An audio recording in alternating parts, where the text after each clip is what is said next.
REET exam के लिए अलग अलग विषयों की तैयारी कैसे की जाए, इस पर हमारी ये सीरीज चल रही है और इस सीरीज का आज तीसरा संस्करण है। इस तीसरे संस्करण में आज हम बातचीत करेंगे हिंदी विषय के जानकार व्याख्याता श्री रविंद्र गौड़ से, और ये जानने की कोशिश करेंगे कि हिंदी विषय की तैयारी के लिए स्टूडेंट्स को क्या क्या ध्यान रखना चाहिए, किन किन बातों में सावधानी रखनी चाहिए, कहाँ कहाँ गलती होने की गुंजाइश रहती है, उन गलतियों को कैसे टाला जाए। तो एक लंबा अनुभव है रविंद्र जी का शिक्षण का, और उसका हम आज फ़ायदा उठाते हैं हमारे अभ्यर्थियों के लिए। मित्रों, हमारी कोशिश ये इसलिए है ताकि हम लोग दूर देहात में बैठे हमारे विद्यार्थी हो सकें, जो उनकी जिंदगी का विलक्षण अनुभव बन जाए।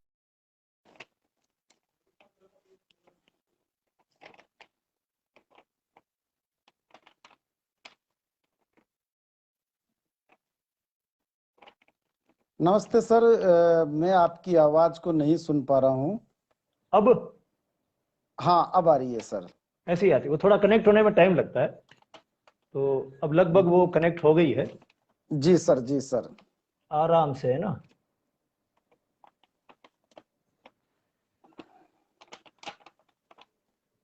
हाँ रविंद्र जी, मैं आपका परिचय करवा रहा था हमारे साथियों से कि रविंद्र जी बिल्कुल गौड़ सर, बिल्कुल हैं, सर। व्याख्याता हैं हिंदी के, और लंबा अनुभव है शिक्षण का, और खासकर कोचिंग क्लासेस के लिए आप विशेष योग्यता रखते हैं। और अलग अलग एग्जाम्स में हिंदी को कैसे पढ़ाया जाए, हिंदी को कैसे पढ़ा जाए, इस पर आपकी गहरी क्षमता है।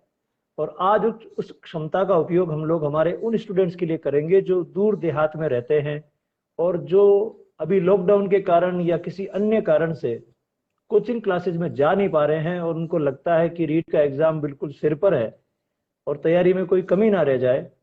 इसके लिए हम लोग शिक्षा मनोविज्ञान, Hindi, English, geography, political science, ऐसे खूब सारे सब्जेक्ट्स की तैयारी यहाँ पर करवाएंगे। तो इसलिए मैंने आज रविंद्र सर को रिक्वेस्ट किया कि वो मेरे साथ लाइव में आए। मुझे हिंदी की बहुत कम जानकारी है, शायद मैंने 10th के बाद में कभी सीरियसली हिंदी को नहीं पढ़ा था। 11th में रही होगी हिंदी, फर्स्ट ईयर में भी थी, लेकिन उसके बाद कभी काम नहीं पड़ा। मैं फिर मेडिकल कॉलेज में चला गया, तो हिंदी का जो 10th तक का नॉलेज होना चाहिए, जानकारी होनी चाहिए, वही मेरे पास है। तो आज मैंने फिर रविंद्र सर को रिक्वेस्ट किया कि ये एक ऐसा सब्जेक्ट है जिसका रीट एग्जाम में काफ़ी महत्व है, और हम चाहेंगे कि ये अपना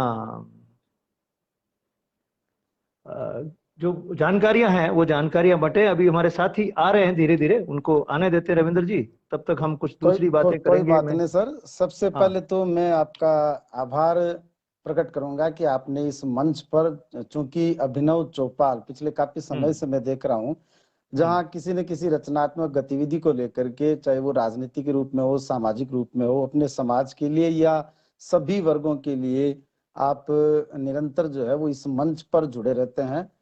तो जी। मैं सुमन सर का और आप दोनों का बेहद आभार व्यक्त करता हूं कि आपने इस मंच पर, जो एक साझा मंच के रूप में, जहां रीट, एसआई जैसी विभिन्न जो प्रतियोगी परीक्षाओं से जुड़े अभ्यर्थी भी जी। निरंतर इस अपेक्षा में रहते हैं कि हमें यहाँ से कुछ न कुछ मिलेगा, बहुत सारी जी। अपेक्षाएं लेकर के वो इस मंच से जुड़े रहते हैं। और जैसा कि आपका आदेश हुआ, मैं व्यक्तिगत या प्रत्यक्ष रूप से जिन लोगों को भी जानता हूं, उनमें से बहुत कम ऐसे लोग हैं जिनसे मैं बहुत ज्यादा प्रभावित हूँ। उनमें से आप और सुमन सर निसंदेह ऐसे व्यक्तित्व और ऐसी प्रतिभा के धनी हैं। आप मुझे नहीं जानते थे, पर मैं आपको काफी लंबे समय से जानता हूं। तो मैं फिलहाल, मेरी जो कर्मस्थली कुचामन सिटी से, और निरंतर अपने जो 12वीं कक्षा के विद्यार्थियों के साथ और first grade, second grade, REET, SI जैसी जो प्रतियोगी परीक्षाएं हैं, ऐसे विद्यार्थियों के साथ जुड़ा रहा हूँ। जी। ये आपने जैसा अभी बताया कि 10वीं कक्षा तक मेरी हिंदी रही है, तो ये तो सर वो बात है कि आपने जिस दौर में और जिन प्रतिकूल परिस्थितियों में जो जी। मैट्रिक कक्षा उत्तीर्ण की थी, वो मैट्रिक आज के पीएचडी के बराबर है, इसमें ओहो। कोई डाउट नहीं है। तो आपको इस तरह से वो सोचने की आवश्यकता नहीं है कि हमने तो केवल 10वीं कक्षा तक पढ़ी थी। तो बात करेंगे सर आज, जैसा कि आपने बताया, रीट और एसआई जैसी प्रतियोगी हमारी परीक्षाओं एक के लिए। एक बात कहना चाह रहा हूँ। हम लोग जब जी हिंदी सर। पढ़ते थे, हम लोग जब हिंदी पढ़ते थे स्कूल में, तो वाकई में आप जैसा कह रहे हैं बहुत टफ मामला था। और कोमा की भी गलती हो जाती है अगर, तो उसपे पिटाई विटाई भी अच्छी खासी हो जाती थी कि तुमने यहाँ पे कोमा की गलती कैसे की। और जो हमारे टीचर्स चेक करते थे कॉपी को, तो बाकायदा यहाँ फुल स्टॉप लगना चाहिए था, यहाँ खड़ी पाई क्यों नहीं लगी, यहाँ पर ऐसे क्यों नहीं लगा, उन बातों को वो ध्यान रखते थे। और मार्किंग उस हिसाब से होती थी, भले ही स्कूल में होती थी छठी क्लास में, तो भी अशुद्धियों के ऊपर उनका खास ध्यान होता था। और हम लोगों को तो राइटिंग सुधरवाने के लिए वो लोग वो पेन, जो निब वाला पेन है, वो यूज करने का आदेश होता था कि आप ये जो है पेन, ये पेन यूज नहीं कर सकते थे। रिफिल आई थी उस समय, लेकिन मना था कि आप तो वही वाला दवात में डुबो के और लिखेंगे, ताकि आपकी हैंडराइटिंग अच्छी होनी चाहिए। और हैंडराइटिंग के भी नंबर मिलते थे। तो अशुद्धियों की तो अभी भी मेरी ऐसी आदत है कि अगर मैं अभी आपका नाम रविंद्र लिख रहा था, तो मैंने कहीं वी जी सर। छोटी कर दी, तो मुझे लगा कि यार ये छोटी नहीं बड़ी होनी चाहिए हिसाब से ना। रवि प्लस इंद्र है बिल्कुल तो सर। शायद वो दो दो मिलके बड़ी हो जाती होगी। तो बिल्कुल बिल्कुल इतना सर। इतना इत, संवेदनशील अभी भी हूं मैं उस इतना बात को लेके। इतना ज्ञान बहुत है सर, इतना ज्ञान बहुत है। जैसा कि मैं मेरे स्टूडेंट्स को भी ये बात कहता हूँ कि हाँ, तुलसीदास बनना अलग बात होती है और किसी प्रतियोगी परीक्षाओं को पास करना अलग बात होती है। अलग बात होती तो है। हाँ, इतना इतना बहुत है सर। और जिसने इतना ज्ञान प्राप्त कर लिया, इसीलिए आप जो है वो इतनी बड़ी फिर भी पोस्ट मेरी पर। जिज्ञासा रहती है, मैं जिज्ञासा रहती है, मैं अधिकतर पूछता रहता हूँ लोगों से, उपसर्ग क्या होते हैं, अव्यय क्या होते हैं, ये जो विशेषण लगाते हैं वो कैसे लगाते हैं, तो मेरी अभी भी रुचि है। तो आज विशेष रूप से आपके साथ जुड़ने का मेरा उद्देश्य ये भी था कि मैं भी कुछ सीखूं, आज कुछ नया सीखूं। तो मैं आप अपनी इस वार्तालाप को आज शुरू करूंगा। मैं दोस्तों आप सबको बता दूं, जो रीट एग्जाम की तैयारी कर रहे हैं, या सब इंस्पेक्टर की तैयारी करते हैं, पटवारी की तैयारी करते हैं, किसी भी एग्जाम की आप तैयारी करते हैं, तो हिंदी का उसमें काफी महत्व रहता है। सामान्य हिंदी जो है उसका महत्व रहता है। और मैं ये क्लास वार्तालाप के तौर पे इसलिए कर रहा हूँ ताकि हमारी समझ बढ़े। एक फॉर्मल क्लास होती है जिसमें एक वन वे मामला चलता है, एक व्यक्ति बोलता है, आप लोग सुनते हैं, जिसे हम लेक्चर मेथड कहते हैं। तो उसमें क्या रहता है कि आप सुन रहे हैं, आप प्रश्न नहीं पूछ सकते वापस से कि ऐसा भी हो सकता है क्या, वैसा भी हो सकता है, प्रश्न का थोड़ा पूछने वाला अभाव रहता है उस सिस्टम में। मैं ये चाहता हूँ कि इस वार्तालाप के माध्यम से हमारी समझ बढ़े। ये जो कार्यक्रम चलेगा वो हमारी समझ बढ़ाने का कार्यक्रम है। वो फॉर्मल क्लास नहीं है कि एक हमने सब्जेक्ट ले लिया फिर उस पर 2 घंटे की एक क्लास कर ली, वैसी वाली नहीं है। तो विशेष क्लास है ये, ताकि आपकी समझ बढ़े। पढ़ाई बिल्कुल तो सर। आपने कोचिंग यहाँ में। यहाँ यहाँ उन सुधी जो पाठक हैं, उन हाँ, सुधी विद्यार्थियों को अधिक फायदा मिलता है, जिनको हाँ। इस सेशन में, इस लाइव सेशन में एक दो चार प्रश्न ऐसे मिलते हैं जो उनके एक अच्छा, इतना अच्छा प्लेटफॉर्म उनको तैयार होता है, क्योंकि जिनका बेसिक क्लियर होता है। ऐसे हम्म। स्टूडेंट जब यहाँ जुड़ते हैं और उनके जब कुछ इस तरह के प्रश्न होते हैं, तो वो उनके एक दो प्रश्न उनके लिए, उनकी सफलता के लिए वो मील का पत्थर साबित हो जाता है।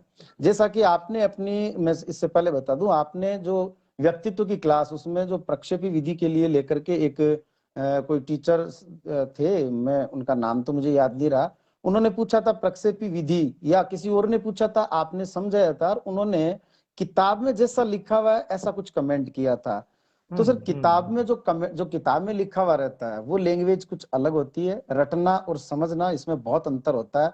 मैं सदैव इस बात का समर्थन करता रहा हूँ। कई विद्यार्थी, जो कई टीचर्स ऐसा कहते हैं कि रटो मत समझो, कुछ लोग कहते हैं समझो मत रटो ज्यादा। तो मैं मानता हूं कि जिस तरह से आप इसको बहुत बेहतर तरीके से जानते हैं कि ज्ञान, अवबोध, ज्ञानोपयोग और अभिरुचि, अभिवृत्ति, कौशल, ये सभी जो विशिष्ट उद्देश्य हैं, सभी अपने आप में इंपॉर्टेंट है। तो रटना भी अपने आप में बहुत इंपॉर्टेंट है। जल का पर्यायवाची नीर है, अंबु है, तोय है, इसको क्या समझेंगे, ये तो रटना पड़ेगा, इसको कंठस्थ करना पड़ेगा। तो ज्ञान जो उद्देश्य है उसकी भी पूर्ति होनी चाहिए, अवबोध की भी होनी चाहिए, ज्ञानोपयोग, कौशल, सबका अपना अपना जो है महत्वपूर्ण एक स्थान है। तो इस क्लास वहां का जो मेरा। किताब की लैंग्वेज थी वो प्रक्षेपी विधि सर, हाँ, और यस, उसको यस। आपने इतना अच्छा बताया। जबकि वो महोदय कह रहे थे प्रक्षेपी का अर्थ होता है फेंकना, क्या फेंकना, कोई पत्थर फेंकना, कोई फल फेंकना, क्या फेंकना, किस तरह से फेंकोगे और किस तरह से उसका मूल्यांकन उसके व्यक्तित्व का करोगे, वो आपने इतना अच्छा समझाया था। अगर कोई समझने वाला हो तो निश्चित बात है वो जो स्टूडेंट है उनको काफी लाभ मिलेगा। तो सर मैं सर आपसे थोड़ा आग्रह करूंगा कि सीधा जी हाँ सर। सीधा विषय पे आए। मैं ये जी सर। कहना चाहता हूँ आपसे रविंद्र जी कि इस क्लास में हिंदी के ऊपर चर्चा करने का एक खास मकसद मेरा ये था कि स्टूडेंट्स को लगता है कि हिंदी तो हमको आती है, हिंदी में क्या खास करना है। वो इंग्लिश को बिल्कुल लेके सर। काफी डरे रहते हैं, तो अति उत्साह में रहते हैं, उनका आत्मविश्वास थोड़ा तो सर ज्यादा रहता है इस बात को लेकर। अपनी वार्ता शुरू हो उससे पहले मैं एक सेंटेंस बोल रहा हूँ, क्योंकि कोरोना के इस माहौल में बाहर घूमना हम्म बाहर घूमना स्वास्थ्य के लिए हानिकारक है। हम्म तो यहाँ घूमना सब जितने भी जो रीट के स्टूडेंट, बिल्कुल हेमाराम जी का एक प्रश्न है कि रीट 20 जून को होगी या नहीं, इस पर अभी चर्चा करते हैं, लेकिन उससे पहले आप एक सेंटेंस सुने। जितने भी रीट के या एसआई के विद्यार्थी, हिंदी से जुड़े हुए जो विद्यार्थी हैं, बाहर घूमना स्वास्थ्य के लिए अच्छा नहीं है। यहाँ पर घूमना शब्द क्या है? संज्ञा, सर्वनाम, क्रिया, विशेषण, अव्यय। ये आपके 5 ऑप्शन है। आप लोगों के जब तक उत्तर आते हैं तब तक हम अपनी जो बात आगे अपनी बात को बढ़ाते हैं। आगे करते हैं। जब तक उत्तर आते हैं तब तक हम अपनी जो बात आगे अपनी बात को बढ़ाते हैं। आगे करते हैं। हाँ, जी मैं सर। आपसे जो सबसे पहले जो चीज पूछना चाहता हूँ वो ये पूछना चाह रहा हूँ कि ये जो रीट एग्जाम में हिंदी होती है, इसका जी पैटर्न सर। क्या है? इसका पैटर्न क्या है और कौन कौन से टॉपिक से इसमें कितने कितने मार्क्स आते हैं? ये सबसे पहले थोड़ा सा एक ब्रॉडर इसका आउटलुक तैयार हो जाए तो बिल्कुल आप सर, इस इस पे पर बताएं। चर्चा करते हैं। जैसा कि मैंने अभी एक और प्रश्न बोला था कि एक जो साथी आगे हैं हमारी चौपाल में बैठ गए हैं क्लास में, उन सबसे मेरी रिक्वेस्ट है कि आप अपनी शेयर का बटन अपनी वाल पे एक बार आप जरूर दबा दें, ताकि ज्यादा से ज्यादा स्टूडेंट्स तक ये जानकारी पहुंचे कि उनके उपयोग की क्लास चल रही है। Sir Ravindra sir. बिल्कुल सर, विकास जाखड़, नागरमल विद्या सर, इन्होंने कईयों ने जो है वो उत्तर देना शुरू कर दिया है कि बाहर घूमना स्वास्थ्य के लिए हानिकारक है। इस प्रश्न का उत्तर जो है मैं आपकी प्रतीक्षा में हूं। तब तक आप किस तरफ आपकी तैयारी जारी है, किस तरह की तैयारी कर रहे हैं? जो 6 तरह के ककार होते हैं, क्या, कौन, कब, कैसे, कहाँ और क्यों, उनमें से 4 जो आरंभ के ककार हैं उनका उत्तर सब खोजते रहते हैं। ये कितने प्रकार के होते हैं? संज्ञा कितने प्रकार की होती है? सर्वनाम कितने प्रकार के होते हैं? ये सिद्धांत किस विद्वान ने दिया? तो केवल यहां तक सीमित रहते हैं। तो आगे बढ़ते हैं। जब तक उस प्रश्न का उत्तर आता है तब तक, जैसा कि आपने पूछा कि इसका पैटर्न क्या होता है, तो सर मैं आपको बता दूं कि ज्यादातर हिंदी में सभी लोगों का ध्यान रहता है संज्ञा, सर्वनाम, क्रिया, विशेषण, अव्यय, संधि, समास, उपसर्ग, प्रत्यय, काल, वाच्य, इन टॉपिक्स पर। जबकि रीट के अंदर जो 6 यूनिट में हिंदी का सिलेबस बंटा हुआ है, जिसमें से 3 जो है 3 जो टॉपिक है वो है व्याकरण के, और 3 है जो शिक्षण विधियां हैं उनके। अब जो शिक्षण विधियां 3 पार्ट में बटी हुई है और 3 इकाई में व्याकरण बटा हुआ है, इसका मतलब ये है कि 30 प्रश्न आएंगे, जिसमें से 15 प्रश्न शिक्षण विधियों से आएंगे। ऐसा ही हिंदी में, ऐसा ही संस्कृत में, ऐसा ही एसएस में, सब्जेक्ट में। तो इसका मतलब ये हो गया कि आपका लगभग 1/3 से भी अधिक का जो पेपर है वो शिक्षण विधियों से संबंधित होगा। और आप पढ़ क्या रहे हैं? नोट करने लायक चीज है ये, नोट करने लायक चीज है। हाँ, बिल्कुल सर, यही सफलता, जो रीट में जितने भी लोग सफल हुए हैं उनका अनुभव यदि पूछा जाए तो शिक्षण विधियां और साइको, ये 50% से ज्यादा हो गया। तो शिक्षण विधियों पर अधिक ध्यान दिया जाना चाहिए। शिक्षण विधियों को किस तरह से पढ़ा जाना चाहिए, उनको उनमें वहां ज्ञान के बजाय अवबोध जो है वो अधिक। हाँ सर, कुछ लोग पूछ रहे हैं तो इनकी जिज्ञासा को पहले शांत कर दिया जाए कि रीट 20 जून को होगी या नहीं होगी, उस पर लेकर के थोड़ा सा फिर मैं आपके प्रश्न को आगे बढ़ाता हूँ। तो मेरा मानना ये है सर कि आज का तो हम खाना खा चुके, कल सुबह अपने घर पे क्या सब्जी बनेगी न अपने को पता है, न शायद सब्जी बनाने वाले को पता है। वो कल सुबह सोचेंगे कि क्या सब्जी बनाएंगे। जब हमें ये नहीं पता हमारे घर में सब्जी क्या बनेगी कल, तो रीट का एग्जाम कब होगा ये न हम जानते हैं और न ही जो शिक्षा मंत्री महोदय है अभी उनको पता है। उनको वो भी अभी तय नहीं कर पाए हैं। यद्यपि 20 जून तय है, लेकिन जिस दिशा में अभी ये कोरोना का जो माहौल चल रहा है, जिसको देख करके नहीं लगता, मेरा ये मानना है 20 जून को एग्जाम होगा नहीं और 20 सितंबर से पहले एनी हाउ हो जाएगा, अगर कोरोना का बहुत बड़ा विस्फोट नहीं होता है या कोरोना इसमें बाधक नहीं बनता है तो। फिर आगे जो है, तो आपके पास समय कितना रह गया? मई, जून, जुलाई, अगस्त, 4 महीने आपके पास हैं। सर बहुत जल्दी आएगा समय। इससे पहले जब सितंबर अप्रैल अगर में ये माने, एग्जाम था, हाँ हाँ, नहीं, आप सितंबर सही अगर कह माने रहे तो हैं। 4 महीने हमारे पास है। हाँ। लेकिन इस बीच में मेरा एक सुझाव ये भी है कि इससे पहले जितनी भी जो डेटें थी वो इतनी जल्दी आई, पता ही नहीं लगा। ये 25 अप्रैल गया सर, 25 अप्रैल को पहले प्रस्तावित थी, इसी तरह से 20 जून आएगा, इसी तरह से 20 जुलाई। तो पता नहीं क्यों, मतलब ये प्रश्न पूछा ही नहीं जाना चाहिए। 20 जून ओके। को नहीं तो 20 जुलाई या 20 अगस्त को होगा, और अति शीघ्र ये डेट आ जाएगी, और उसके बाद में अपने पास कोई विकल्प नहीं बचेगा। इसलिए अपनी तैयारी निरंतर रखें। तो जैसा आप बता रहे थे, इसका क्या पैटर्न होता है सर? संज्ञा का एक क्वेश्चन आना है, नो डाउट, एक। और एक क्वेश्चन। और संज्ञा में क्वेश्चन क्या आएगा? संज्ञा कितने प्रकार की होती है, कभी नहीं पूछा जाएगा। हिमालय कौन सी संज्ञा है, कभी नहीं पूछा जाएगा। और यदि पूछा जाएगा तो ये मेरिट का निर्धारण करने वाला क्वेश्चन नहीं होगा, क्योंकि राजस्थान में थ्रू आउट प्रत्येक स्टूडेंट के ये क्वेश्चन राइट होना है।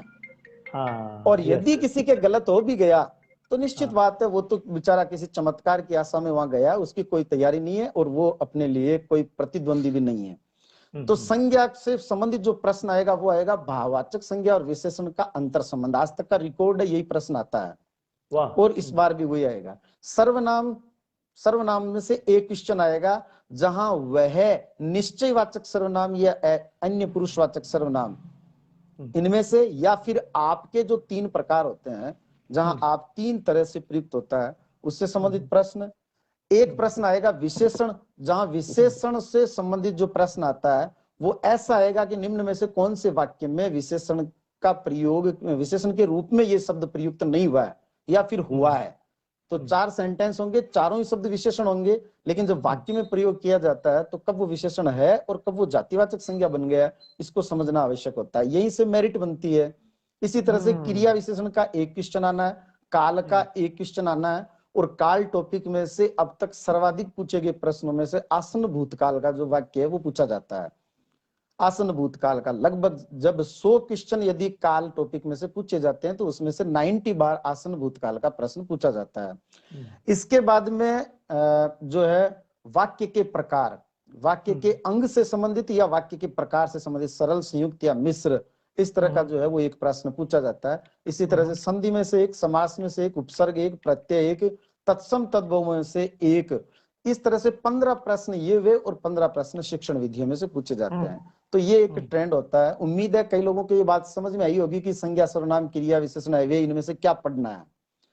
पर मुझे जो समझ में आई सर, मुझे जो समझ में आई, बड़ी क्लासिकल बात समझ में आई है कि आधे क्वेश्चन शिक्षण विधियों से पूछे जाते हैं। ये बहुत बड़ी बात। बिल्कुल सर, ये बहुत सुपर बात है। अगर कोई इसको गांठ बांध ले तो ये बहुत सुपर बात है कि 15 क्योंकि क्वेश्चन मुझे जो शिक्षण लगता विधियों में से। है, मैंने कभी हिंदी पढ़ाई नहीं है, लेकिन मेरे साथ की फैकल्टी पढ़ाती है, तो मुझे लगता है कि संज्ञा, संधि, सर्वनाम, वहीं तक वो लंबे समय तक घूमते रहते हैं, लंबे समय तक।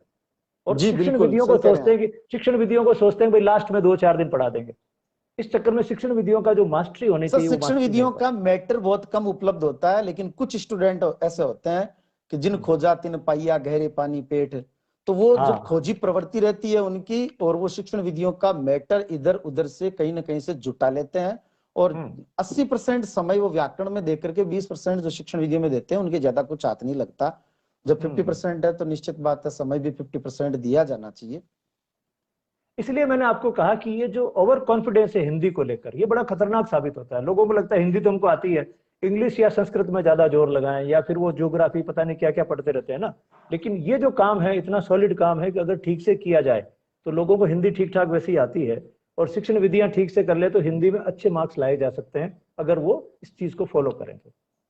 जी सर, मैं इससे पहले तो कई लोगों ने जो कमेंट किया है, और जो मैंने प्रश्न पूछा था बाहर घूमना स्वास्थ्य के लिए जो है वो हानिकारक है, तो कई लोगों ने इसका संज्ञा उत्तर दिया है, कई लोगों ने क्रिया उत्तर दिया है। तो घूमना वैसे क्रिया है, लेकिन यहाँ पर ये संज्ञा की तरह यूज हुआ है। सुमन सर भी देख रहे हैं, और वो एज ए लैंग्वेज टीचर इस बात को बहुत अच्छी तरह से जानते हैं। घूमना यहाँ पर क्रिया नहीं है। तो सर घूमना क्रिया अगर नहीं है। अंग्रेजी में ट्रांसलेशन में कर दूं तो वॉकिंग, वॉकिंग जो है, वॉकिंग यहाँ पर क्रिया नहीं वॉकिंग है। इज गुड फॉर अस, ऐसी कुछ हिंदी होगी इसकी, walking is good for us. तो ये इंग्लिश में जिरंड बोलते हैं इसको, और हाँ ये जो है वो नाउन है, इसमें हाँ, जो अगर इसको संज्ञा हम नहीं है। कहेंगे walking is good for health, तो वह यहाँ पर वॉकिंग जो है वो संज्ञा हो गई है, नाउन हो गई है। बिल्कुल बिल्कुल सर, वही बात हिंदी में है, भाषा की प्रकृति हम्म मूलतः एक जैसी होती है, चाहे वो इंग्लिश है, हिंदी है, फारसी है, संस्कृत है, कोई सी भी हम्म। दुनिया की कोई सी भी लैंग्वेज हो, उसकी प्रकृति लगभग एक जैसी होती है। तो बिल्कुल सर, आगे हम्म। आदेश करें। मैं अगला सवाल आपसे पूछना चाहूंगा। मैं भी सीख रहा हूँ, मैं आपके सामने अभी स्टूडेंट की तरह बैठा हूँ, मुझे बड़ा अच्छा लग रहा है कि मैं एक हम्म, लेमैन की तरह हूँ आपके सामने, जिसने हिंदी कभी 10वीं क्लास में पढ़ी है, और मैं बहुत सीख रहा हूँ चीजों को। मेरा दूसरा सवाल ये है आपसे कि आपने जी सर। व्याकरण के जो ये पार्ट बताए हैं, संज्ञा, सर्वनाम, क्रिया, विशेषण, अव्यय, इसमें किस तरह के प्रश्न आने की संभावना रहती है? जैसा कि सर अभी मैंने आपको बताया था कि प्रश्न वो किसी ये एक नहीं एग्जाम्पल, किसी पूछेगा। को ले लें, किसी को ले लें। बिल्कुल सर। हाँ। ऐसा कभी नहीं पूछा जाएगा कि विशेषण कितने प्रकार के होते हैं, न ऐसा हम्म पूछा जाएगा कि सर्वनाम कितने प्रकार के होते हैं, संज्ञा कितने प्रकार की होती है। वो क्या करेंगे, वो 4 सेंटेंस देकर के पूछेंगे कि निम्न में से कौन से वाक्य में हम्म जो लघु शब्द है वो हम्म विशेषण के रूप में प्रयुक्त हुआ है, या हम्म निम्न में से किस वाक्य में अच्छा शब्द जो है वो विशेषण के रूप में प्रयुक्त नहीं हुआ है।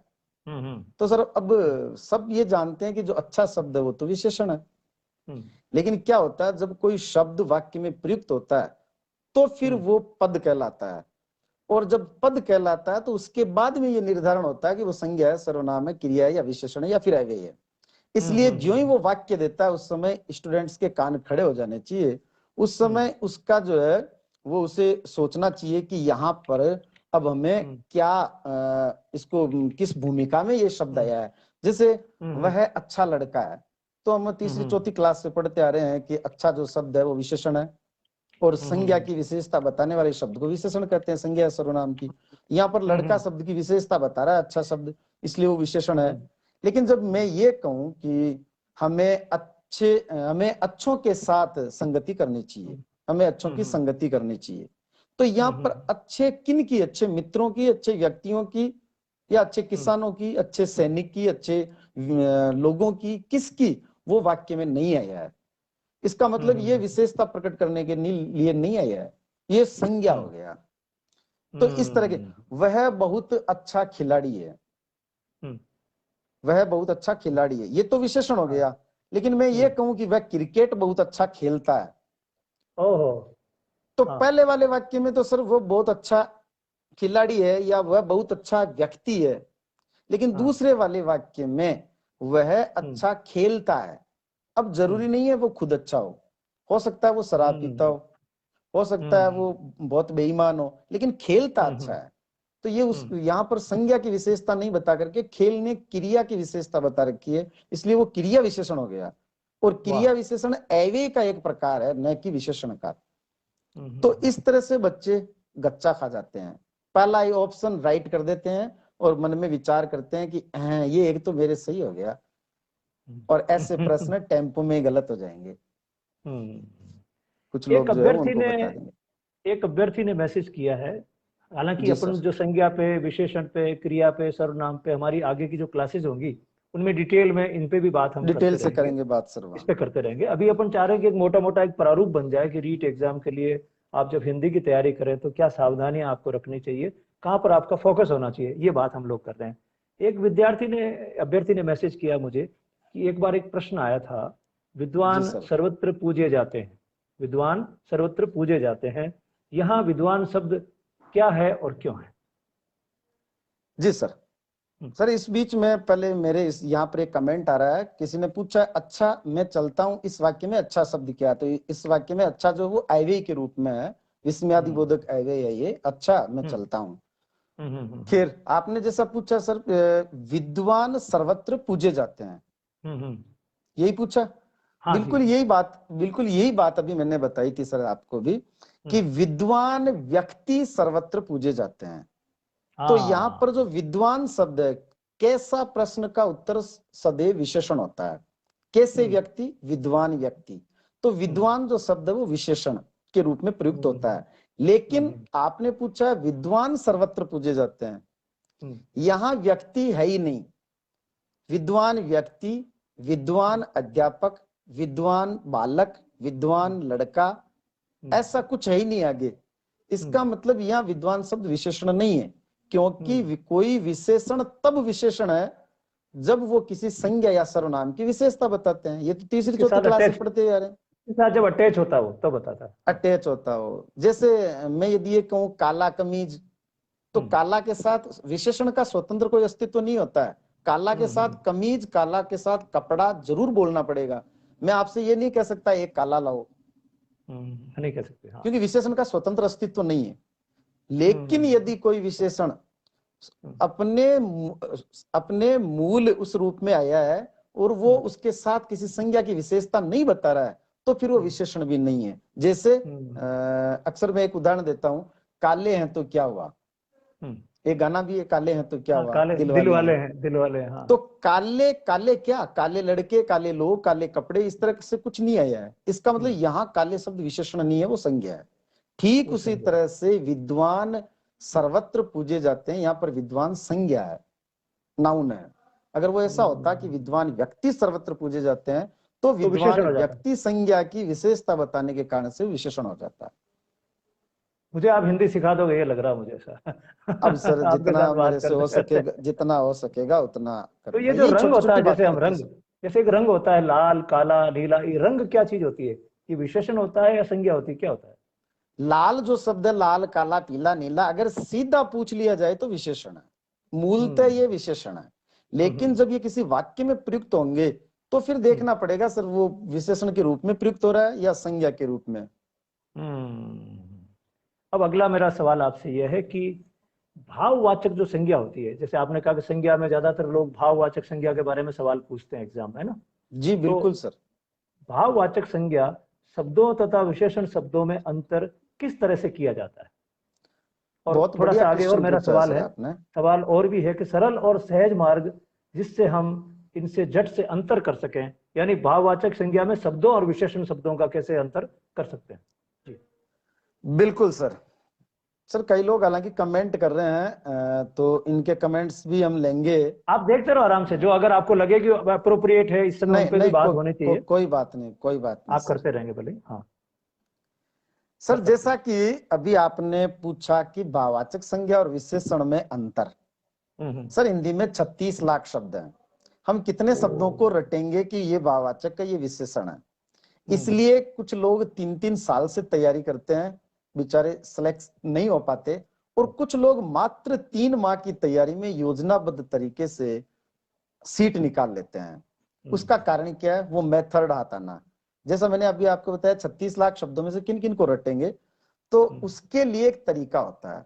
भाववाचक संज्ञा और विशेषण, इनके अंतर से संबंधित अभी जो मैंने पहले बात की थी उसी में उसकी ट्रिक छिपी हुई है कि विशेषण हमेशा विशेषता बताता है और कैसे प्रश्न का उत्तर होता है। जैसे हमें ये चेक करना है कि काला शब्द विशेषण है या नहीं, तो उसके साथ नाउन लगा करके चेक कर लिया जाए। काला कपड़ा, इसका मतलब काला जो शब्द है वो विशेषण है। ऐसे ही जैसे मोटा, तो मोटा पत्थर, इसका मतलब ये विशेषण है, पत्थर का विशेषता बता रहा है। हाँ पत्थर की विशेषता बता रहा है। अब मैं यदि आपसे कहूं मोटाई, तो इसको आप ऐसे कह सकते हैं क्या, मोटाई पत्थर? नहीं कह सकते ना, इसका मतलब ये विशेषण नहीं है, ये भाववाचक संज्ञा है। भाववाचक संज्ञा होगी जो साथ में भाव बता रही है। भाववाचक संज्ञा क्या होती है सर? भाववाचक संज्ञा जो अमूर्त हो, अमूर्त का मतलब एक कॉन्सेप्ट होता है। ये अमूर्त का मतलब जिसकी, अगर बहुत सरल शब्दों में कहूं तो जिसकी मूर्ति नहीं बनाई जा सकती। जैसे नदी, नदी का आप चित्र बना सकते हो, लेकिन घृणा, इसका आप चित्र नहीं बना सकते। ये भाववाचक संज्ञा होगी। तो भाववाचक संज्ञा और विशेषण में, अब जैसे सर एक शब्द है लालच और एक शब्द है लालची, इनमें से कौन सा शब्द विशेषण है? अभी प्रश्न मैं आपसे पूछने वाला हूँ सर, अब आप मेरे सामने बैठे हो तो इसलिए मैं आपसे पूछूंगा और किससे पूछो आप। तो उसके लिए पहले मैं आपसे ये आपको तैयार कर रहा हूँ कि लालच और लालची, तो लालची आदमी, लालची आदमी होता है ना सर, लालची आदमी, इसका मतलब लालची शब्द विशेषण है। लेकिन लालच आदमी ये नहीं होता है, नहीं होता, इसका मतलब ये भाववाचक संज्ञा है। इसी तरह से गरीब और गरीबी, इनमें से विशेषण कौन सा होगा? अब आप बताएं। गरीबी, गरीबी क्या होगा, विशेषण या भाववाचक संज्ञा? गरीबी मेरे हिसाब से संज्ञा होगी। भाववाचक बिल्कुल संज्ञा सही होगी। है सर, गरीबी संज्ञा, क्योंकि गरीबी आदमी नहीं होता, जबकि गरीब हाँ, आदमी होता है, इसका मतलब वो होता है। विशेषण। इसी तरह से परिश्रम और परिश्रमी, तो परिश्रमी परिश्रम जो हो और गया, परिश्रमी, परिश्रमी जो हो गया वो संज्ञा हो गई अपने आप में, भाववाचक संज्ञा हो गई। परिश्रमी, भाववाचक संज्ञा हो गई। और परिश्रम, शायद मैं ठीक ठाक बता पा रहा हूँ। ऐड करके देखो, जिसके आगे संज्ञा लग जाएगी वो विशेषण हो जाएगा, और जिसके आगे नहीं लगेगा वो भाववाचक संज्ञा हो जाएगी। हाँ, परिश्रमी व्यक्ति। बिल्कुल सही सर, परिश्रमी हाँ, विशेषण हो गया और परिश्रम हाँ, भाववाचक यस, संज्ञा, यस, बस यस, इस तरह से यस, छांटना है। Yes, yes sir, yes sir, yes sir. मेरा अगला सवाल आपसे ये है कि ये क्रिया विशेषण क्या होते हैं, क्रिया विशेषण, और ये कितनी सर प्रकार के होते इसका भी उत्तर जो है मैं पूर्व में दे चुका हूं कि क्रिया विशेषण वो होते हैं जो क्रिया की विशेषता बताते हैं। हैं? और क्रिया की विशेषता बताना, अब जो है वो हम किस पॉइंट पर आ चुके हैं, अब हम आ चुके हैं विशेषण और क्रिया विशेषण में अंतर। जैसे मैंने मीठा फल खाया, तो मीठा जो शब्द है वो किसकी विशेषता बता रहा है, फल की। कैसा फल, मीठा। और मीठा जो फल शब्द है वो संज्ञा है, इसलिए यहां मीठा जो शब्द है वो हो गया विशेषण, क्योंकि संज्ञा की विशेषता बताने वाला विशेषण होता है। जोधपुरी लोग बहुत मीठा बोलते हैं, तो यहां जो मीठा, यहां मीठा कौन है, जोधपुरी मीठे नहीं है, न जोधपुरियों को खाया जा सकता है न वो मीठे हैं, लेकिन मीठा बोलते हैं। अर्थात बोलना क्या है, क्रिया, और क्रिया की जो विशेषता बताते हैं उन्हें क्रिया विशेषण कहा जाता है। तो यहाँ मीठा शब्द क्रिया विशेषण हो गया। अच्छा व्यक्ति ये विशेषण है, लेकिन अच्छा खेलता है, अच्छा बोलता है, अच्छा लिखता है, अच्छा पढ़ता है, ये क्रिया विशेषण। जहां तो पर कोई क्रिया की विशेषता, जहां पर कोई क्रिया की बिल्कुल सर, विशेषता बिल्कुल, बताता हो, जहां क्रिया और की कोई विशेषता बताई जाती है। उसको अब क्रिया आपने विशेषण कहते हैं। जी सर, और क्रिया किसी विशेषण कितने, व्यक्ति की विशेषता बताता है उसको विशेषण कहते हैं। वो विशेषण है। किसी व्यक्ति अर्थात किसी भी संज्ञा, जरूरी नहीं है वो व्यक्ति हो, कोई वस्तु भी हो सकती है। वस्तु भी हो सकती है, हाँ। हाँ, जैसे मीठा फल, लेकिन मीठा बोलना, मीठा गाना, ये सब जो है वो क्रिया विशेषण है। क्रिया विशेषण। क्रिया विशेषण जो है वो शायद आपने ये भी पूछा है कि क्रिया विशेषण कितने प्रकार के होते हैं। हाँ, हाँ, हाँ। क्रिया विशेषण 4 प्रकार के होते हैं। किसी भी क्रिया की 4 तरह से विशेषताएं, उसकी जो है 4 तरह से विशेषता बताई जा सकती है। जैसे रमेश पढ़ रहा है, तो रमेश कहाँ पढ़ रहा है, ऊपर छत पर बैठा बैठा पढ़ रहा है। तो ऊपर ये जो है वो एक क्रिया की विशेषता की, क्रिया कहाँ संपादित हो रही है।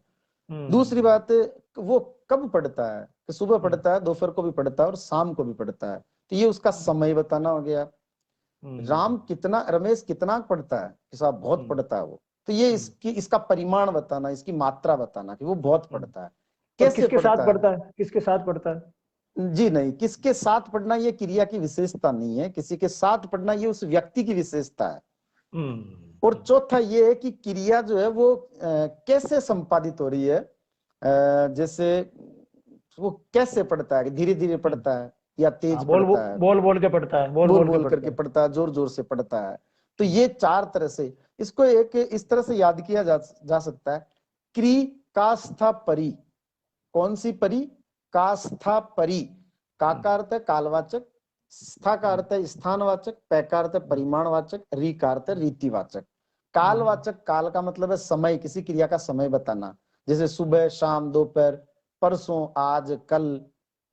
तो ये जो है सदैव, हमेशा, बहुधा, ज्यादातर, जैसे वह हमेशा स्कूल जाता है, वह रोज स्कूल जाता है, कभी कभी स्कूल जाता है, तो ये क्रिया का काल बताना हो गया।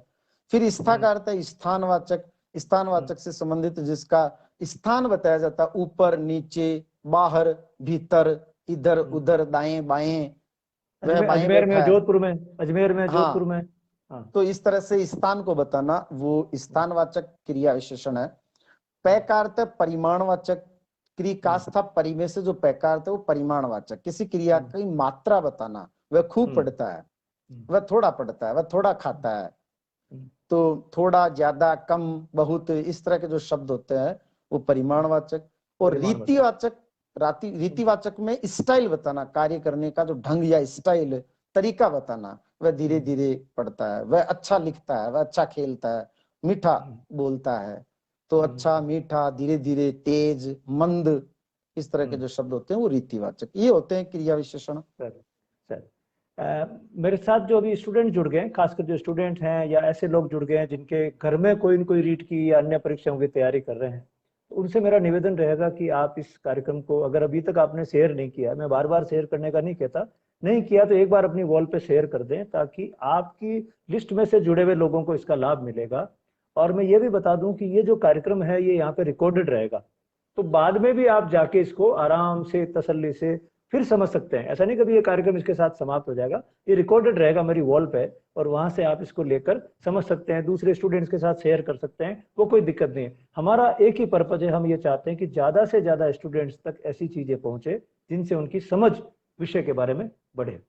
सर मेरा अगला सवाल आपसे यह है कि अवयव कितने प्रकार के होते हैं, और इसके साथ ही अटैच क्वेश्चन है कि माध्यमिक शिक्षा बोर्ड या विभिन्न प्रतियोगी पुस्तकें हैं, उनमें से किसको सही माने? तो पहले आप अवयव कितने प्रकार के होते हैं ये बता दें। जी सर, इस बीच किसी का कमेंट था सर, मैं पूरा नहीं पढ़ पाया, लेकिन उन्होंने लिखा भाषा क्या है? तो भाषा यादृच्छिक प्रतीकों की वह व्यवस्था है जिसके माध्यम से हम अपने विचारों की अभिव्यक्ति करते हैं। तो भाषा की बिल्कुल सरल परिभाषा है, यादृच्छिक प्रतीकों का मतलब ये है, कैसे कबूतर जो हमने बनाया वो हमने अपनी इच्छा से बनाया, उस कै के स्थान पर उस कै को उल्टा भी तो कर सकते थे, यानी हमने सबने मिलकर के इतना ही किया कि ये इस तरह से लिखना है और इसका उच्चारण कै करना है, इसके आगे एक डंडा खींचते उसको का करना है, फिर उसके आगे इस तरह से गे जो है वो उसका उच्चारण गे करना है, तो फिर का गे जय और उसका अर्थ हमें कागज से लेना है। तो ये यादृच्छिक प्रतीकों की व्यवस्था है जिसके विचारों से हम अपने विचारों की अभिव्यक्ति करते हैं। आगे उन्होंने क्या लिखा, अवयव कितने प्रकार के? अवयव कितने प्रकार? हाँ जी सर, अवयव जो है जैसा कि आपने साथ में ये प्रश्न भी पूछा कि माध्यमिक शिक्षा बोर्ड की पुस्तक में और कई पुस्तकों में अवयव के प्रकार 4 बता रखे हैं। तो जैसा मैंने बताया कि ये या तो प्रश्न इस तरह से पूछे नहीं जाते हैं अवयव कितने प्रकार के होते हैं, लेकिन अगर पूछ भी ले तो हमें अवयव के 4 प्रकार बताने हैं। माध्यमिक शिक्षा बोर्ड 4 प्रकार से मानती है, और इसके लिए है कृश विश, एक ट्रिक है सर, कृश विश। और कुछ विद्वान जो है वो 2 प्रकार और मानते हैं, तो आगे निस शब्द और जोड़ दें, तो कुल मिलाकर के हो गया कृश विश निस, कृश विश निस। तो सबसे पहले हम कृश विश जो 4 प्रकार माने जाते हैं उनकी बात करते हैं। क्री का अर्थ क्रिया विशेषण, जो अभी हमने पढ़े थे, जो क्रिया विशेषण खुद 4 प्रकार के होते हैं। तो क्रिया विशेषण जो अवयव का ही एक पार्ट है। फिर दूसरा जो है जो है समुच्चय बोधक। समुच्चय बोधक का मतलब इंग्लिश में जिसे कंजक्शन कहते हैं, शायद कंजक्शन या कनेक्टिव में से कौन सा शब्द सही है मुझे नहीं पता, लेकिन हिंदी में उन्हें कहते हैं संयोजक अवयव या समुच्चय बोधक अवयव। लेकिन, किंतु, परंतु, बल्कि, की, अथवा, यद्यपि, और, हालांकि, तथा, एवं, वह, इस तरह के जो होते हैं उन्हें समुच्चय बोधक कहा जाता है। तो क्री से 2 शब्द हो गए। फिर उसके बाद में विष, तो विकार तो विस्मयादि बोधक है, जो हमारे मनोविकारों को, हमारे मूड्स को दर्शाने वाले होते हैं, अर्थात मनोभावों को दर्शाने वाले। विस्मय आदि, कुछ लोग केवल, कुछ स्टूडेंट क्या करते हैं, विस्मय आदि से केवल विस्मय का अर्थ ले लेते हैं। विस्मय प्लस आदि, न केवल विस्मय बल्कि इस तरह के जितने भी जो मनोभाव है वो नेगेटिव भी हो सकते हैं, पॉजिटिव भी हो सकते हैं, सुखात्मक या दुखात्मक जिन्हें कहते हैं, जैसे हर्ष, शोक, घृणा, दुख, करुणा, जिज्ञासा, उत्सुकता, तो जैसे अरे, वाह, ओ है, उफ, इस तरह के जो होते हैं वो विस्मयादि बोधक अवयव होते हैं। इसके बाद में वापस जो से आ रहा है वो है संबंध बोधक अवयव। संबंध बोधक इन्हीं का नाम है, परसर्ग, जिनको कारक चिन्ह कहते हैं। फिर जो 2 बच गए सर, वो इसलिए ऐड करते हैं कि जो नी और स है, नी का अर्थ निपात है और स का अर्थ सकारात्मक नकारात्मक अवयव है। इनमें से जो निपात है वो बहुत इंपॉर्टेंट है, ये अक्सर परीक्षा में पूछा जाता है। निपात होता है किसी शब्द पर स्ट्रेस देने के लिए, बलाघात जिसको बोलते हैं। बलाघात और सुराघात 2 विधियां होती है, जिसमें से एक बलाघात है। जैसे वह तो जयपुर जाएगा, वह तो जयपुर जाएगा, यहाँ तो लगाने की आवश्यकता ही नहीं थी, वह जयपुर जाएगा, सेंटेंस अपने आप में कंप्लीट था। वह तो जयपुर जाएगा, यहाँ तो जो है वह शब्द पर एक्स्ट्रा जो है वो बल दे रहा है, या अपन वजन ये डाल रहा कहें है, कि वजन डाल रहा हाँ, है। या अपन ये कहें कि मैं जयपुर तक जाऊंगा, हम्म, तो मैं जयपुर जाऊंगा, ये कंप्लीट था सेंटेंस। तो लेकिन जो तक है वो क्या शो कर रहा है, वो ये कर रहा है चाहे कुछ भी हो जाए मैं जयपुर तक जाऊंगा, बीच में से नहीं आऊंगा। तो ये जो तक है वो एक्स्ट्रा बल डाल, तो भी, ही, तो, तक, केवल, इस तरह के जो शब्द होते हैं। इसी तरह से अंतिम जो बच गया वो है सकारात्मक नकारात्मक, हाँ नहीं, जी हाँ, जी, निषेध, मत, इस तरह के जो शब्द जो हाँ या ना के भाव को प्रदर्शित करते हैं वो नकारात्मक है वे। तो हमें यदि परीक्षा में पूछ लिया जाए वे कितने प्रकार के होते हैं, तो 4 प्रकार बताने हैं। और यदि अव्यय में से प्रश्न जब पूछे जाते हैं तो उसके लिए हमें पूरे 6 प्रकार के अव्यय पढ़ने होंगे, जिसमें निपात और सकारात्मक नकारात्मक अव्यय भी पढ़ने होंगे। हाँ। मेरा जी अगला सर। प्रश्न है सर, एक अभ्यर्थी ने मुझे पूछा है कि सज्जन, वीर, बूढ़ा, सज्जन, जी सर। वीर, बूढ़ा, ये कहीं विशेषण लिखे हुए हैं तो कहीं इनको जातिवाचक संज्ञा बताते हैं। तो ये पुस्तकों में कोई गड़बड़ है या सही बात क्या है? सज्जन, वीर, बूढ़ा, इस तरह के जो शब्द हैं वो किन्हीं कई पुस्तकों में जो है वो सही करा है वो स्टूडेंट, कि कई पुस्तकों में जातिवाचक संज्ञा में लिख रखा है, कईयों में विशेषण में, और किसी एक ही पुस्तक में। हाँ सर, कोई पूछ रहा है कि हिंदी व्याकरण की मानक पुस्तक, तो आप थोड़ा सा इंतजार करें, अभी उसके बारे में अभी भी लास्ट में बताते हैं बता देंगे, आपको। लास्ट में बता देंगे। हाँ, हाँ। लास्ट में इस बारे में भी बात करेंगे। हम्म, संस्कृत के सर सुमन जी सर ने ऐसा कहा कि हिंदी विशेषज्ञ के रूप में बलवीर जी सर का स्वागत है। बिल्कुल, हमारी तरफ से भी स्वागत है। सुमन उनकी जी भी सर एक दिन, हमारे उनके साथ साथ। भी एक दिन अपनी वार्तालाप रहेगी संस्कृत में, बिल्कुल, अहम वहम वयाम। संस्कृत के भी सर बहुत सारे जिज्ञासु और बहुत, क्योंकि ये भी कहीं ना कहीं एक पीड़ा कारक सब्जेक्ट है मेरे लिए भी, क्योंकि संस्कृत जो है वो थोड़ा सा जटिल, बहुत अच्छा सब्जेक्ट है लेकिन थोड़ा जटिल रहता है, तो क्योंकि ये अपन हमारे वातावरण। बलवीर जी का एक दिन सेशन करूंगा मैं यहीं पे, और मैं भी अपनी जो संस्कृत है उसको परिष्कृत करूंगा। अहम गच्छामि वयम गच्छामि, क्या करते हैं ना ऐसा, वो मुझे कुछ कुछ बिल्कुल आता है, तो बिल्कुल वो भी बिल्कुल मैं सर। बताऊंगा। जो स्टूडेंट हमारे देख रहे हैं उनको मैं बता दूं कि हम लोग अभी हिंदी विषय पर हमारे विशेषज्ञ व्याख्याता श्री रविंद्र गौड़ से बात कर रहे हैं अभी। ये कुचामन सिटी में रहते हैं और पढ़ाते हैं लंबे समय तक, और कॉम्पिटिटिव एग्जाम्स में किस प्रकार की हिंदी कैसे पढ़ी जाती है इसके बारे में विशेषज्ञ हैं, इसलिए मैंने इनके साथ वार्तालाप शुरू की है। हमारी इस वार्तालाप का उद्देश्य बिल्कुल स्पष्ट है। हम लोग बहुत ही अनौपचारिक रूप से, इनफॉर्मल तरीके से स्टूडेंट्स की समझ कैसे बढ़े विषय की, इसकी एक कोशिश कर रहे हैं। ये एक नया नवाचार है हमारा। हमने हिम्मत की है कि किसी तरह से ऐसा किया जाए जिससे स्टूडेंट्स को लगे कि बातों बातों में हमारी समझ बढ़ रही है। ये कोशिश कर रहे हैं। ये हमारा जो प्लेटफॉर्म है मेरी आईडी पर है, यहाँ पर ये विशेषज्ञ आते हैं, अपने जानकारी से हम लोगों को लाभान्वित करते हैं। इनका हम लोग शुक्रिया अदा करते हैं, इनका आभार व्यक्त करते हैं कि ये इतना समय निकालते हैं हमारे लिए। और ये पूरा का पूरा जो कोर्स यहाँ पे चल रहा है बिल्कुल निशुल्क और सेवा भाव से चल रहा है, समर्पण भाव से चल रहा है। कि लॉकडाउन में जो स्टूडेंट्स कोचिंग में नहीं जा पा रहे हैं मान लो, या फिर कभी किसी कारण से आर्थिक परिस्थितियां ऐसी हैं कि वो अपने गांव में रहते हैं, उनके लिए हम लोग एक विशेष ये प्लेटफॉर्म हमने विकसित किया ताकि वो घर पे बैठे बैठे इन चीज़ों का गूढ़ अध्ययन कर सकें। और मैं उनसे रिक्वेस्ट करता रहूंगा कि वो अपना डेटा जो है बचा के रखा करें। दिन में जैसे व्हाट्सएप या दूसरी बीमारियों में ज़्यादा टाइम खराब ना करें, और अपना डेटा बचा के रखें ताकि शाम को 8:15 से 9:15 तक हमारी जो क्लास होती है उस क्लास को वो लोग आराम से अटेंड कर सकते हैं, उनका डेटा समाप्त नहीं हो, ऐसी मैं उनसे रिक्वेस्ट कर रहा हूँ। सर तो बलवीर जी जुड़ आपके गए हमारे साथ में। बलवीर जी बिल्कुल जुड़ गए सर, हैं। बलवीर जी स्वागत है। संस्कृत के विशेषज्ञ हैं और सुमन जी हमारे इंग्लिश के विशेषज्ञ हैं। ये दोनों भी हमारे साथ इसी तरह से आएंगे। कल सुमन जी आएंगे, कल हमारे साथ इंग्लिश की बहुत सारी बातें स्टूडेंट्स को बताने के लिए सुमन जी पारिक आएंगे, फिर बलवीर जी आएंगे, और बीच बीच में मैं आता रहूंगा, आपको साइकोलॉजी यानी शिक्षा मनोविज्ञान के बारे में बताऊंगा, ज्योग्राफी, पॉलिटिकल साइंस, उन पे भी हमारी बातचीत चालू रहेगी। मैं एक बार लास्ट में फिर एक बार रिक्वेस्ट कर देता हूँ सभी हमारे जो अभ्यर्थी आए हुए हैं, आप अभी देख रहे हैं या फिर आप लाइव रिकॉर्डिंग देख रहे हैं, एक बार शेयर का बटन जरूर दबाएं ताकि ये प्लेटफॉर्म ज्यादा लोगों तक जाए। देखिए दोस्तों, ज्यादा लोग देखेंगे हमको जोश आएगा। आज मान लो यहाँ पे 1000 लोग देखेंगे तो हम लोग और तैयारियां कर करके अच्छे से आएंगे और आप लोगों के लिए सामग्री प्रस्तुत करेंगे। कम लोग देखेंगे तो हमारा भी थोड़ा हौसला डाउन हो जाता है। तो आप ज्यादा लोगों तक इस बात को पहुंचाएं कि आपके लिए स्पेशल वार्तालाप यहाँ पे हो रहा है। सर, मैं अगला प्रश्न आपसे पूछना चाहता हूँ क्योंकि इसको थोड़ा फॉर्मेटिंग कर रहा हूं मैं। सर्वनाम का कितने रूपों में प्रयोग होता है? सर्वनाम का कितने रूपों में प्रयोग होता है?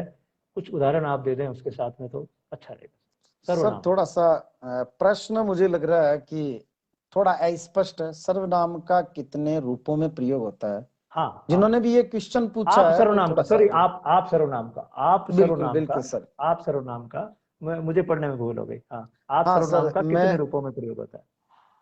बिल्कुल सर, सुमन जी सर ने भी एक प्रश्न पूछा है, तो मैं थोड़ा सा कि उनको भी ये कहूंगा कि मैं क्षमा प्रार्थी हूँ, मैं आपका कमेंट उस समय पूरा नहीं पढ़ पाया था। मैं वापस इस लिख दें, प्रश्न के, वापस लिख दें, हाँ वापस बिल्कुल, लिख इस दें। प्रश्न के बाद में वो प्रश्न भी ले लूंगा कि वह जो है वो निश्चयवाचक सर्वनाम ओब्लिक उन्होंने अन्य पुरुषवाचक सर्वनाम ऐसा लिखा है, तो ये दोनों रूपों में प्रयुक्त होता है, इस पर भी चर्चा करते हैं, ये इसी प्रश्न के साथ ले लेते हैं। हाँ सर, आपने जो प्रश्न पूछा है ये किसी गंभीर स्टूडेंट ने पूछा है कि आप जो सर्वनाम है उसका 3 रूपों में प्रयोग होता है जी। और वो किस किस तरह से, थोड़ा उदाहरण के माध्यम से मैं समझाने का प्रयास कर रहा हूं। जैसे मैं ये कहूं कि सर आप किस शहर से हो, अभी मैं आपसे पूछूं कि सर आप किस शहर से हो, तो मैंने आपका यहाँ पर किस तरह से प्रयोग किया, तुम के अर्थ में। अब चूंकि आप मेरे लिए एक सम्मानीय व्यक्ति हैं, तो मैं आपने आपको आपका, तुम किस शहर से हो ऐसा तो कह नहीं सकता, तो मुझे आदर देने के लिए तो आदरार्थक अर्थ में मैंने उस शब्द को आप किस शहर से हो ऐसा बोल दिया। तो यहाँ पर आप जो है उसका अर्थ तुम है, इसलिए वो मध्यम पुरुष है। यहाँ तो क्लियर, इंग्लिश में जैसे फर्स्ट फॉर्म, सेकंड फॉर्म, या फर्स्ट पर्सन, सेकंड उत्तम पर्सन, पुरुष, थर्ड मध्यम पर्सन, पुरुष, उत्तम पुरुष, बिल्कुल मध्यम सर, पुरुष। तो यहाँ मध्यम पुरुष है, जो तुम है वो मध्यम पुरुष है।